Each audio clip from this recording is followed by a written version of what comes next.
What did you eat for lunch 3 Tuesdays ago? What were you doing at 3 p.m. last Wednesday? What about the summer when you were 6? Gone. Most of your life has already been deleted. Not lost. Not locked away somewhere deep. Actually deleted. And your brain did it on purpose. Here's why and what it says about who you actually are. Right now, your brain is processing around 11 million bits of information every single second.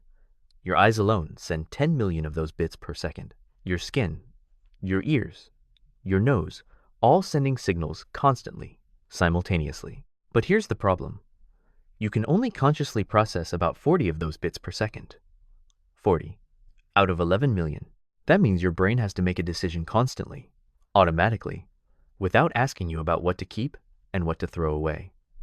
And the things it throws away? They're gone. Not retrievable.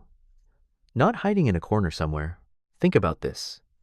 You have lived tens of thousands of days. How many of them can you actually recall in any detail? A few hundred maybe? A few thousand if you're lucky? The rest?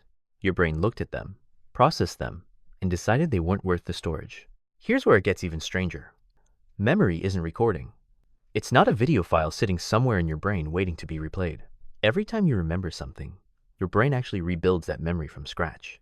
It pulls fragments an image here, an emotion there, a sound, a smell, and assembles them into something that feels like a complete memory. But the assembly isn't perfect. Every time you recall a memory, you change it slightly. Details shift, colors change. Conversations that didn't happen the way you remember them, but feel absolutely certain. Researchers call this the misinformation effect, and it's been tested thousands of times. In one famous study, people who witnessed a simulated car crash were later asked leading questions about it. Those who were asked, how fast was the car going when it smashed, reported significantly higher speeds than those asked, how fast when it hit? Same event, same people. Different word, completely different memory. Your memories are not a record of what happened. They are your brain's best guess rebuilt, fresh, every single time. And here's the proof that this isn't just a personal quirk. It happens to millions of people simultaneously.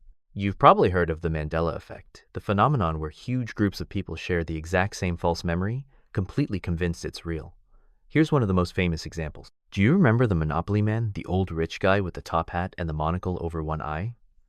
Millions of people are certain he has a monocle. They could describe it in detail. Some people remember it vividly from childhood. He has never had a monocle. Not in any version. Not ever. Or this one. Most people remember the children's book series being called The Berenstain Bears, with an EIN at the end. It was always Berenstain AIN, but the EIN version feels so real that people have accused the publishers of changing it. So what's actually happening? Why do millions of completely unrelated people form the exact same wrong memory? Remember what we just said, your brain doesn't store complete images.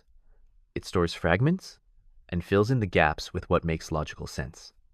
A monocle makes sense for a rich old man in a top hat.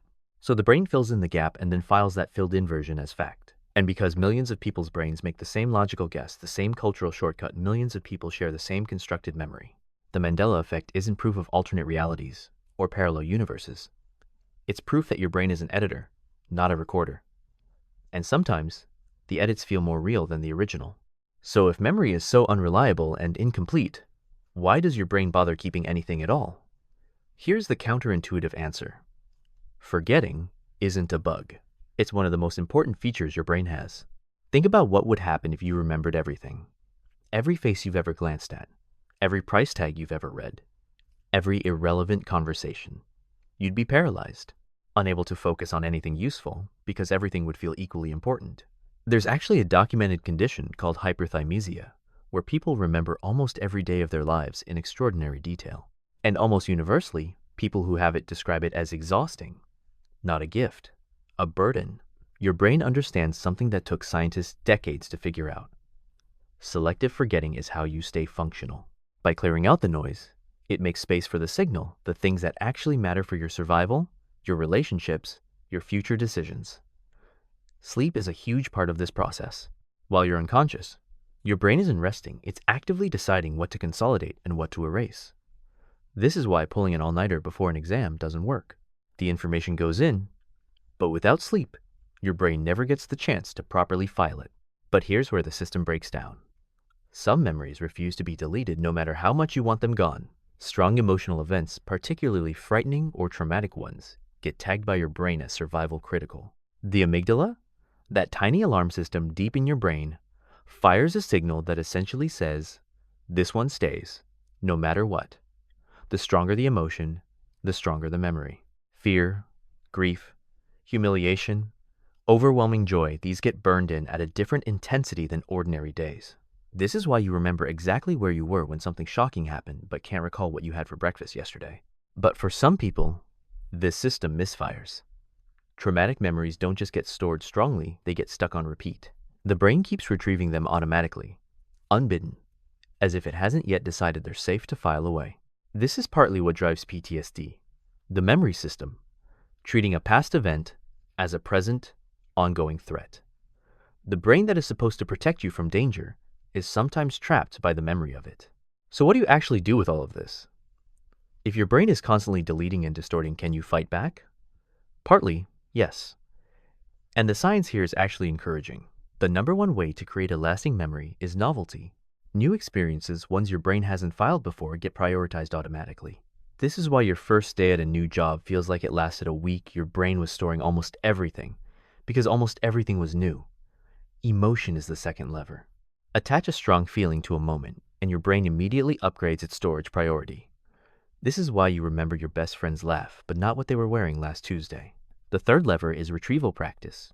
Every time you recall a memory deliberately, you strengthen the neural pathway that stores it.